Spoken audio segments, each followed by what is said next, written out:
Processing industries, वो इसका सबसे हम कहाँ से जुड़ेंगे उसके अंदर। अगर आपको एक ऐसा कोई डॉक्यूमेंट बनाना है रेजिडेंशियल का जैसे कोई लेकिन खरीदने वाले और आगे फिर मिलर्स जो हैं वो इसको गलत प्रयोग करते हैं और उन लोगों को रोकने की जरूरत है, क्योंकि उनके द्वारा ही दावत गुणवत्ता निर्धारित होनी है।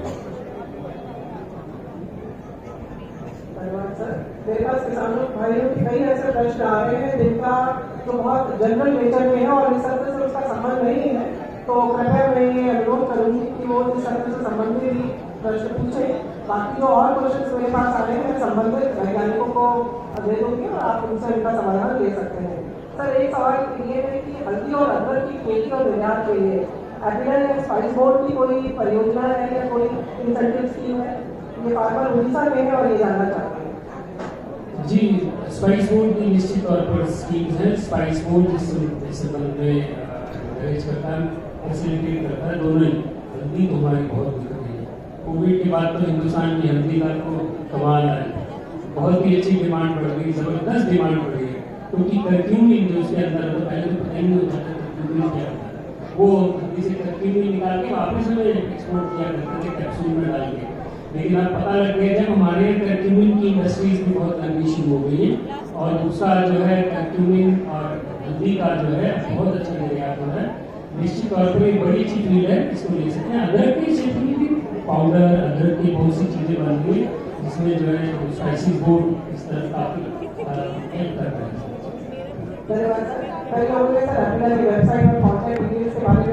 प्राइस में उनको अपना पेमेंट जाते हैं, टाइमली पेमेंट जाते हैं उसमें मेडिसिन, उसमें फिर कैटल फीड, वो सारी चीजें प्रोवाइड कराते हैं।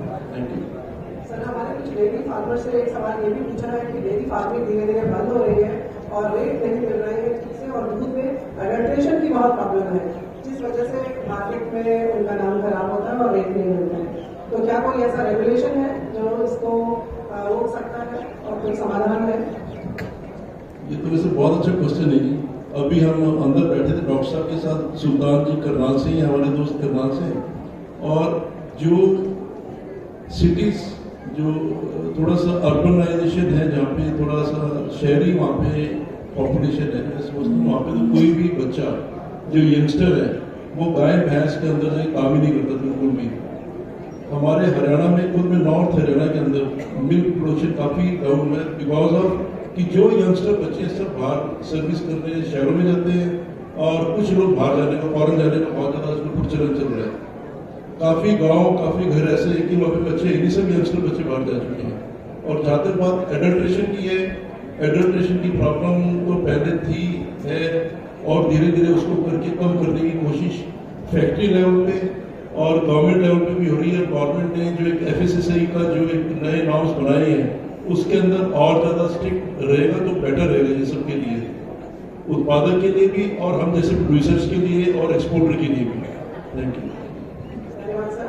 जो किसान भाई एपीडा के बारे में जानना चाहते थे तो उसकी वेबसाइट है जो कि आप ओपन कर सकते हैं www.apida.gov.in और यहाँ पर जो भी एपीडा से संबंधित जितनी भी जानकारियाँ हैं, अपने आप को रजिस्टर कराना है या जो भी योजनाएं हैं उसके बारे में आप देख सकते हैं।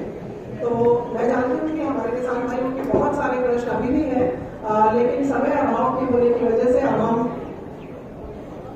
अच्छा ठीक है, एक प्रश्न माइक से लीजिए इनको।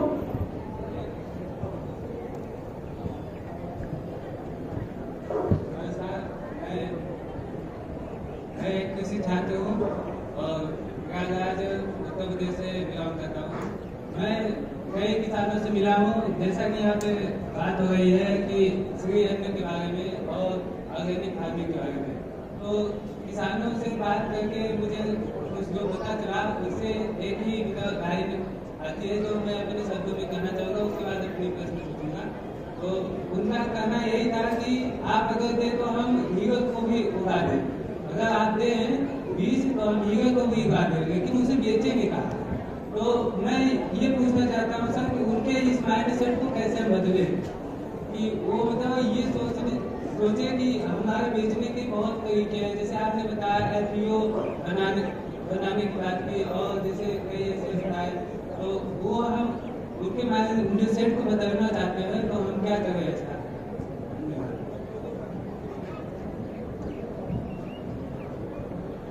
तो यहाँ पे आप जैसे यंग लोगों की एक सहयोग की हमें ज़रूरत होगी, क्योंकि उनके साथ आप जुड़िए। आप जैसे मैंने कहा कि समूह बनाने की आवश्यकता है, आप इनिशिएटिव लें। आप अब जाके बात कर सकते हैं कि देखिए ऐसे एक समूह बनाकर हम कर सकते हैं। दूसरा, जो आप जैसे लोग बहुत से स्टार्टअप शुरू कर रहे हैं, आप जानते हैं 1000 से भी ज़्यादा एग्री स्टार्टअप्स हैं जो न केवल खुद काम कर रहे हैं, लोगों को जो जीविका के साधन भी दे रहे हैं। तो आप इस तरीके से आप भी जुड़ सकते हैं, उनको समूह के रूप में भी जोड़ सकते हैं, जिससे कि वो अपने जो दाम हैं अच्छे मिल सके उनको और अपने उत्पाद को जो है बेच सके।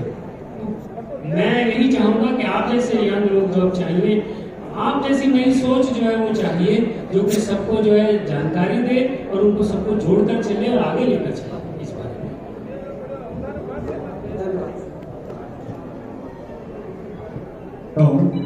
कि देसी गाय और गिर गाय का दूध और ये जो जर्सी और हॉलिस्टन गाय है इनके दूध में हमें तो फायदा देसी गाय और गिर गाय का है, लेकिन दूध हर दूसरी गाय ले रही है, तो हम गिर गाय देसी गाय पालें या हॉलिस्टन या दूसरी गाय।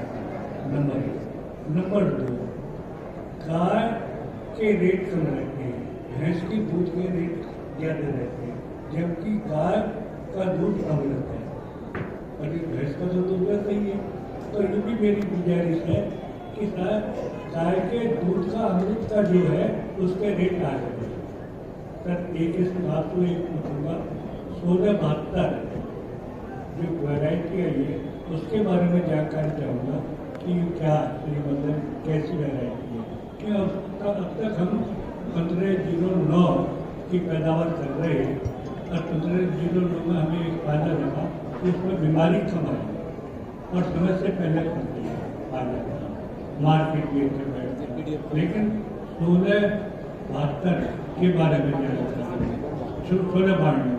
और सर आम के बारे में एक पूछूंगा, मैं आम का फार्मर हूँ, दशहरन और चौसा। दशहरन और चौसा में कई दोपहर पकड़े के बाद में उसमें चट्टे पड़ जाते हैं और 4 दिन के बाद में खराब होने लगते हैं। उसमें हम क्या करें कि उसमें खराब होना बंद हो जाए, चट्टे बंद हो जाए और हमारा अच्छा मार्केट में हमारी कोशिश है। एक मैं पुणे में गया जैन एग्रीकल्चर कृषि वन में, तो मैंने वहाँ प्लांट देखा था, मैं हैरान रह गया कि जो आम का प्लांट इतना बढ़िया दिखा कि जो किसान बहुत बेच रहे हैं। मेरे पश्चिम उत्तर प्रदेश में मेरठ को लेकर तक कोई ऐसा प्लांट नहीं है कि जिसके प्लांट को हम अपना मान दें।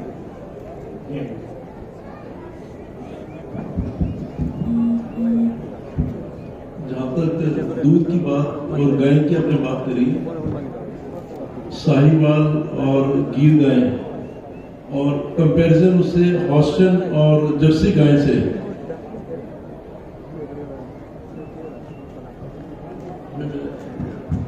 तो उसमें आपको तो हमसे ज़्यादा ही मालूम है कि गिर गाय और साहिवाल में दूध की प्रोडक्शन, दूध की मात्रा बहुत ही कम रहती है और उसका प्रोडक्ट महंगा बिकता है। और अब तो जो नई रिसर्च जो नई चल रही है सारी साइंटिफिक तरीके से, उसकी तो वैल्यूज और फूड वैल्यूज बहुत ज़्यादा है साहिवाल की और इसकी देसी गाय की। और अगर हम बात करते हैं हॉस्टन और जर्सी गाय की, वो गाय का ईल्ड ज़्यादा है, प्रोडक्शन ज़्यादा है और प्रोडक्ट के अंदर रेट्स के अंदर फर्क है नॉर्मल गाय का और A2 का। और अब बात है भैंस की। भैंस का दूध का रेट ज़्यादा है, उसमें घी की क्वांटिटी ज़्यादा रहती है और मिल्क पाउडर जिसे हम SNF बोलते हैं, सॉलिड नॉन फैट्स, हम दूध के अंदर 2 ही पार्ट लेते हैं। हमारे 14 से 14.5% सॉलिड्स हम दूध में लेते हैं। आप मालूम है भैंस के अंदर तकरीबन फैट परसेंटेज रहती है 6.5 से 7%। और SNF जो जिसे पाउडर पार्ट बोलते हैं वो रहता है तकरीबन 8% के आसपास में, 7.5-8%। और गाय के अंदर में मिल्क पाउडर की क्वांटिटी ज़्यादा रहती है और फैट की परसेंटेज आधी रह जाती है। तो दोनों समय समय पे चेंज होता रहता है, कुछ एरिया के ऊपर में भी है। जैसे वेस्टर्न यूपी में भैंस की ज़्यादा अवेलेबिलिटी बहुत ज़्यादा है, राजस्थान में गाय ज़्यादा है, हरियाणा में मिक्स है, और उधर अगर हम महाराष्ट्र और साउथ में एक स्टेट में बात करें तो सिर्फ गाय है वहाँ पे। तो सब डिफरेंट स्टेट्स और सारा डिफरेंट रहता है उसमें। हम खुद दूध का प्रोक्योरमेंट करनाल के आसपास, मुजफ्फरनगर के आसपास और इधर हाथरस के आसपास करते हैं। तो सबका डिफरेंट अपना वो सारा रहता है। कभी किसी का रेट, दूध का रेट यानी दूध के अंदर कभी घी का रेट ज़्यादा है, कभी पाउडर रेट ज़्यादा, ऊपर नीचे वेरिएशन चलता रहता है उसमें। आपके बारे में बताइए सर। आपने दशहरी आपकी बात की कि तोड़ने के बाद में जब आप उसको रखते हैं तो बीच में खराब हो जाता है। शायद आपने सुना होगा, मैंने बताया था कि जो सही आम होगा उसको अगर आप ढंग से तोड़ेंगे वो कभी ख़राब नहीं होगा। क्योंकि लोग क्या करते हैं, हमारे किसान भाई क्या करते हैं, जो बाग वाले हैं, वो लेबर बचाने के लिए या माल आम को ज़्यादा इकट्ठा करने के लिए डंडे से उसको मार के तोड़ देते हैं। जब आप डंडे से उसको मारेंगे आम ज़मीन में गिरेगा, डैमेज होगा, जब पकेगा तो वो अंदर से ख़राब हो जाएगा। ये आप करके देखिएगा। दूसरा ढंग इसका ये है कि आप उसको ऊपर से डंडे से तोड़िए और उसकी आप जिस तरीके से उसको रखते हैं, पाल लगाइए या जिस तरीके से भी आप नेचुरल रखते हैं तो 6-7 दिन में वो कलर आ जाएगा, वो आम कभी ख़राब नहीं होगा। और ज़्यादा जानकारी के लिए आप किसी वैज्ञानिक से बात करिएगा, आपकी समस्या का समाधान हो जाएगा।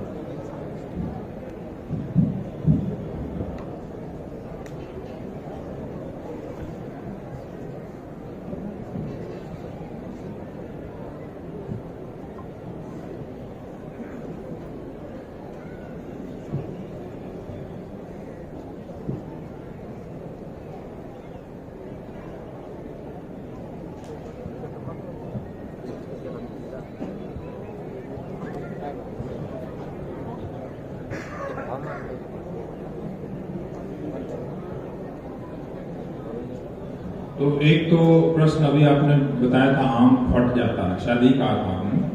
तो अभी मैंने जो उससे संबंधित वैज्ञानिक हैं उनसे बात किया, उनका कहना है कि आम में फटने की समस्या जो है वो बोरान तत्व की कमी के कारण होती है।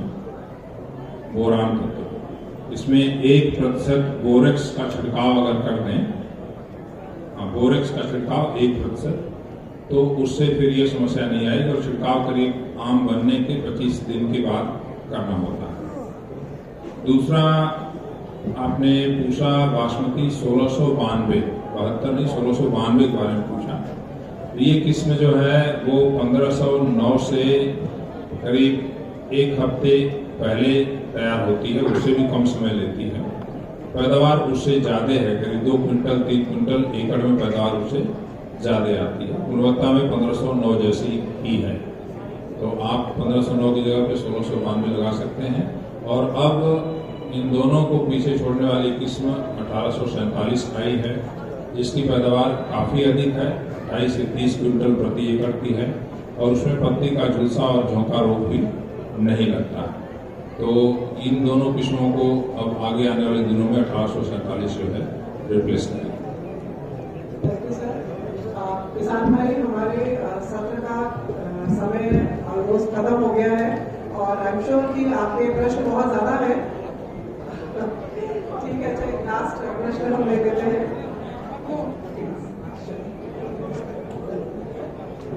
आप बताइए। नमस्कार सर।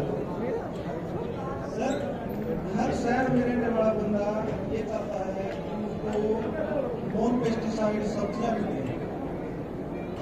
हर किसी के पास पैसा है, जेब में पैसा वो जाके खर्च करना चाहता है, पर उसको हकीकत में अगर वो पैसा लेके भी निकले श्योरिटी नहीं है कि उसको पेस्टिसाइड सब्जियां मिले या ऑर्गेनिक सब्जियां मिले। मैं चाहता हूँ, मैं इस पैसे को हर साल आऊँगा, हर साल उठाऊंगा, हर जिले में एक ऐसा मोड़ खुले जिसमें किसान को डायरेक्ट फायदा मिले। मैं ऑर्गेनिक सब्जी लगा रहा हूँ, मैं 1 एकड़ लगा रहा हूँ, मैं दिल्ली तक लगाने का उनका ट्रांसपोर्ट इतना बढ़ जाएगा कि वो उसको बेच ही नहीं पाएंगे।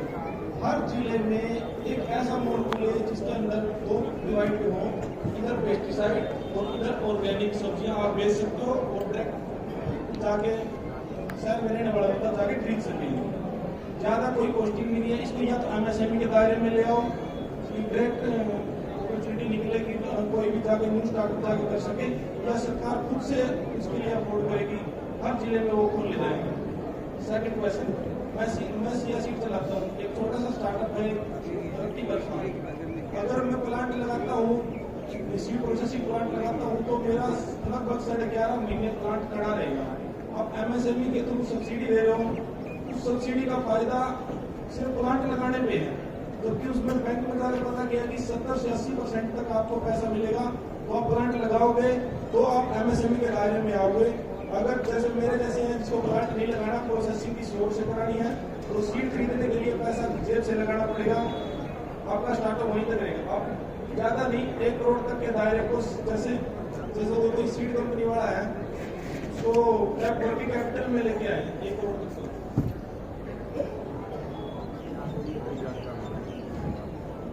देखिए, मॉल हर जगह होना चाहिए, अच्छी बात है, लेकिन आप ये भी देखिए कि परचेजर कौन होगा, वहीं का लोकल विसिनिटी के ही लोग होंगे, वहीं के लोग जो है वो विसिनिटी में होंगे। अभी भी हो रहा है, बहुत से किसान जो है ऑर्गेनिक उगाते हैं, उनके वहीं से खेत से ले जाते हैं, लेकिन वॉल्यूम नहीं ले पाएंगे।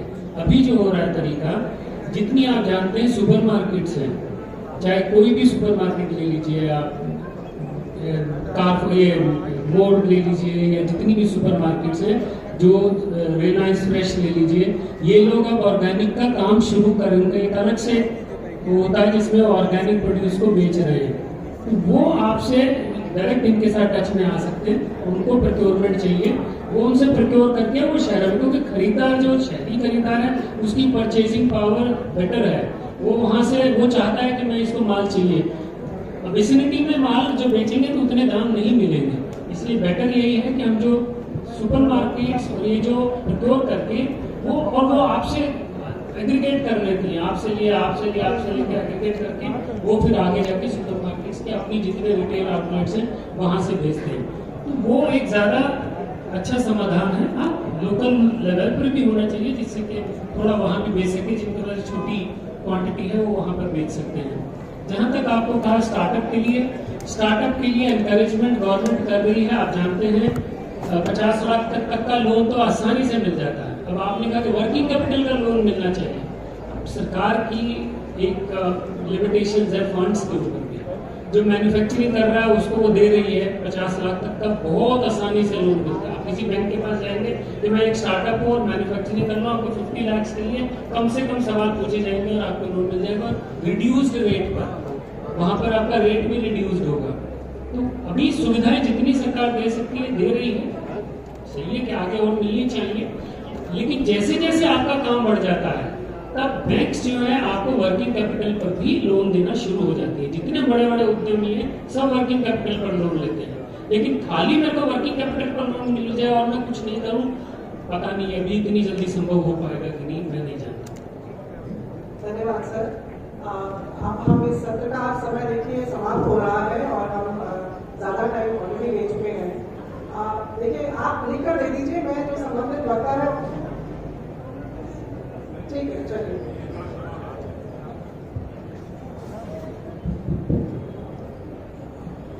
मेरा नमस्कार सर। मैं रेवाड़ी और बाउल के बीच में बाउल ब्लॉक में मेरा गाँव है और 20-22 किले का खेती का जमीन है। हमारे वहाँ ज़्यादातर सरसों और गेहूँ बोते हैं, जो भी सरसों को एक्सपोर्ट के रूप में लेते हैं, गेहूँ हमारा। इसका भी कोई अल्टरनेटिव हो, जमीन में पानी हमारे लिए खाली है, सब आपको नॉलेज होगी वहाँ की, इसके बारे में मेरा आपसे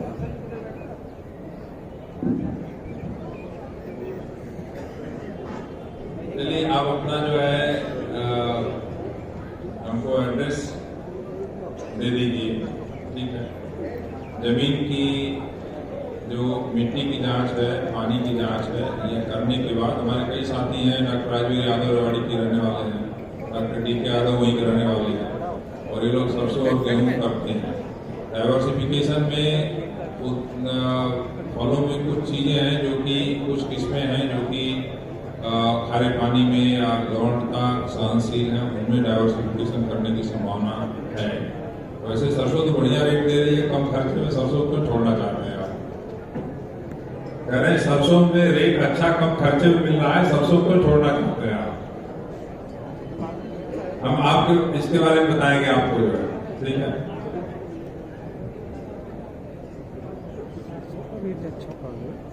इस सत्र में काफी रुचि आप लोगों की किसान भाई और बहनों रही, मुझे बड़ा हर्ष हो रहा है ये कहते हुए, लेकिन समय की भी अपनी एक सीमा है, तो मुझे इस सत्र को खत्म करना है। और इससे पहले कि मैं डॉक्टर गिरीश कुमार झा को धन्यवाद ज्ञापन के लिए बोलूँ, मैं एक अनाउंसमेंट ये करना चाहती हूँ कि एक ऑल इंडिया रेडियो की तरफ से एक लोक संगीत संध्या का आयोजन अभी है 4:30 बजे से, तो आप लोग प्लीज यहाँ अपना स्थान पे बैठे रहें और उस मनोरंजन का भी आप लोग आनंद लें। और धन्यवाद ज्ञापन के बाद हमारे एक साथी हैं निर्मल कुमार चौहान, जो कि बीज उच्चारण पर 5 मिनट आप लोगों से बात करना चाहेंगे। तो धन्यवाद ज्ञापन के लिए अपने डॉक्टर गिरीश कुमार झा को।